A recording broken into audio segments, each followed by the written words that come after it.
Assalamualaikum warahmatullahi wabarakatuh anak soleha. Kembali lagi bersama Ustazah Eka Pratika. Bagaimana ya kabarnya hari ini anak soleha? Semoga dalam keadaan sehat dan semoga kita selalu dalam lindungan Allah Subhanahu wa Ta'ala. Masih semangat belajar? Jika masih, ayo kita siapkan buku tematik beserta alat tulisnya. Sudah sholat duha dan almat surah anak soleha? Jika sudah, sebelum memulai pembelajaran kita hari ini, ada baiknya kita berdoa dulu ya. Doa dimulai. Bismillahirrahmanirrahim. Doa sebelum belajar. Rabbi zidni ilma warzuqni fahma. Ya Allah, tambahkanlah aku ilmu dan berikanlah aku rizki akan kepahaman. Hari ini kita akan belajar mengenai tema 1, subtema 2, pembelajaran 1 dan 2. Mengenai kebersamaan dalam keberagaman berkaitan dengan Quran Surah Al-Hujurat ayat 13.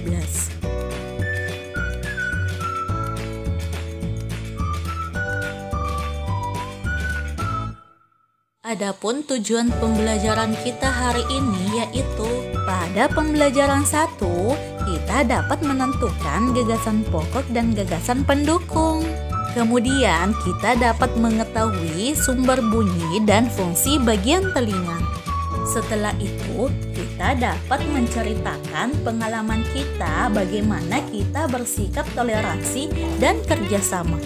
Adapun tujuan pembelajaran pada pembelajaran kedua yaitu kita dapat menceritakan bentuk kerjasama dalam keragaman.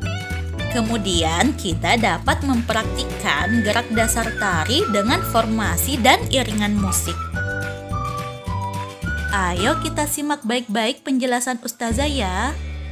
Adapun materi pembelajaran 1 yaitu gagasan pokok dan gagasan pendukung, sumber bunyi dan fungsi bagian-bagian telinga, sikap toleransi dan kerjasama. Ada yang masih ingat gagasan pokok dan gagasan pendukung itu apa? Ustazah jelaskan kembali ya. Gagasan pokok adalah ide pokok atau ide utama yang dibahas dalam sebuah paragraf atau sebuah bacaan. Sedangkan gagasan pendukung adalah penjelasan atau uraian yang mendukung gagasan pokok. Sampai di sini sudah paham anak soleha? Semoga paham ya. Jika sudah paham, ayo kita buka bukunya pada halaman 39. Ayo membaca keragaman yang menyenangkan. Sudah membaca anak soleha? Wah, ternyata keragaman yang menyenangkan membahas tentang perbedaan agama. Meskipun kita punya teman yang berbeda agama, kita tidak boleh membeda-bedakannya ya. Kita harus menghargai satu sama lain. Di dalam bacaan tentang keragaman yang menyenangkan juga membahas tentang alat musik angklung. Angklung menghasilkan bunyi yang unik. Ayo kita simak baik-baik tentang sumber bunyi dan bagian-bagian telinga. Ada yang masih ingat sumber bunyi itu apa? Ayo kita simak baik-baik. Sumber bunyi adalah segala sesuatu yang dapat didengar. Bunyi dihasilkan oleh benda yang bergetar. Bagaimana ya kita dapat mendengar bunyi? Sebelum mengetahui bagaimana proses mendengar bunyi, ada baiknya kita mengetahui terlebih dahulu bagian-bagian telinga beserta fungsinya. Silahkan anak soleha membuka bukunya pada halaman 42. Bagian-bagian telinga ada 3. Ada telinga luar, telinga tengah, dan ada telinga dalam. Adapun bagian telinga luar, yang pertama daun telinga yang berfungsi menangkap getaran bunyi. Yang kedua, lubang telinga yang berfungsi meneruskan bunyi ke telinga tengah. Yang ketiga, liang telinga. Pada liang telinga terdapat rambut halus yang berfungsi menghalangi debu dan air yang masuk ke telinga. Adapun bagian telinga tengah yaitu yang pertama tulang-tulang pendengaran yang berfungsi meneruskan getaran bunyi ke koklea. Yang kedua gendang telinga yang berfungsi menerima getaran bunyi dari daun telinga dan meneruskannya ke tulang-tulang pendengaran. Adapun bagian telinga dalam yang pertama saluran setengah lingkaran yang berfungsi membantu dalam mempertahankan keseimbangan tubuh. Yang kedua, saraf pendengaran yang berfungsi meneruskan rangsangan bunyi ke otak. Yang ketiga, koklea yang berfungsi menerima dan meneruskan getaran bunyi ke saraf pendengaran. Yang keempat, saluran eustasius yang berfungsi menghubungkan ruang telinga tengah dan faring. Faring adalah bagian yang menghubungkan mulut dengan kerongkongan. Sudah paham anak soleha? Jika sudah paham, ayo kita simak baik-baik proses mendengar bunyi. Cara kerja telinga. Kita mendengar bunyi dengan telinga. Yang pertama, getaran dari sumber bunyi merambat melalui medium benda padat, cair atau gas. Yang kedua, gelombang bunyi ditangkap daun telinga. Yang ketiga, bunyi melalui liang telinga. Yang keempat, bunyi menggetarkan gendang telinga dan tulang-tulang pendengaran. Yang kelima, bunyi ditangkap koklea dan dikirim ke otak melalui saraf pendengaran. Otak menerjemahkan bunyi yang didengar. Telinga kita harus kita jaga dengan baik. Jika kita tidak menjaganya, maka telinga dapat mengalami gangguan. Adapun contoh gangguan pada indera pendengaran yaitu mengalami kesulitan mendengarkan perkataan orang lain secara jelas, seperti ketika kita berdiskusi dengan banyak orang atau dalam keramaian. Masih banyak lagi gangguan pada indera pendengaran. Indera pendengaran sangat penting dalam kehidupan, misalnya untuk mendengarkan atau bercakap-cakap. Nah, kita selalu bercakap-cakap dengan teman kita meskipun kita berbeda agama, suku, budaya, dan masih banyak lagi perbedaannya.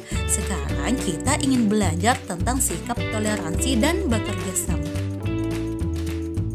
Ada yang sudah tahu apa yang dimaksud toleransi? Mari kita simak baik-baik penjelasannya.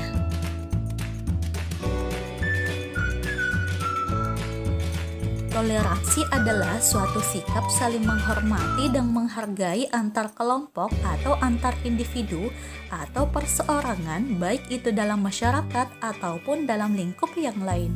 Sudah paham? Jika sudah, ayo kita buka buku pada halaman 44. Ayo membaca tentang Hari Raya. Dalam bacaan tentang Hari Raya, membahas tentang perbedaan agama.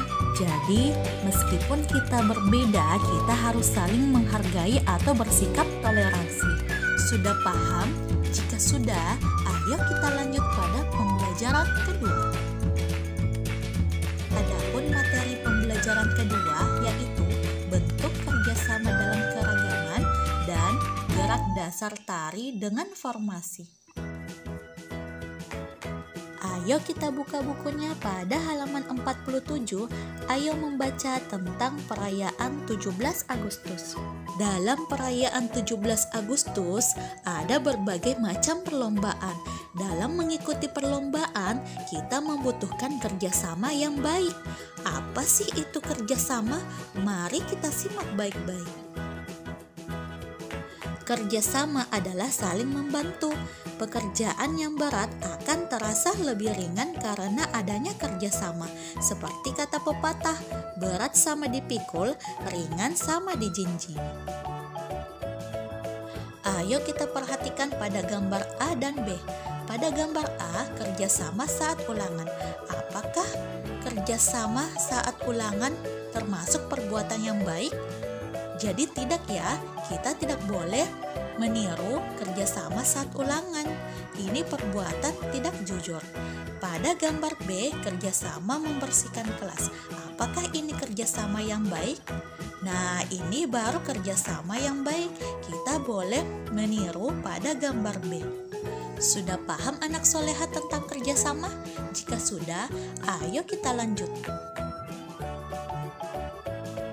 Sikap kerjasama juga tercermin dalam tarian berkelompok. Saat melakukan tarian berkelompok, semua penari menari dengan kompak, selaras, dan seirama. Sekarang kita ingin mengetahui apa saja sih formasi dalam tarian. Formasi pertama, penari secara bersama membentuk formasi pola lantai horizontal. Formasi kedua, penari bergerak menyebar membentuk formasi pola lantai setengah lingkaran. Formasi ketiga, penari bergerak ke depan membentuk formasi pola lingkaran.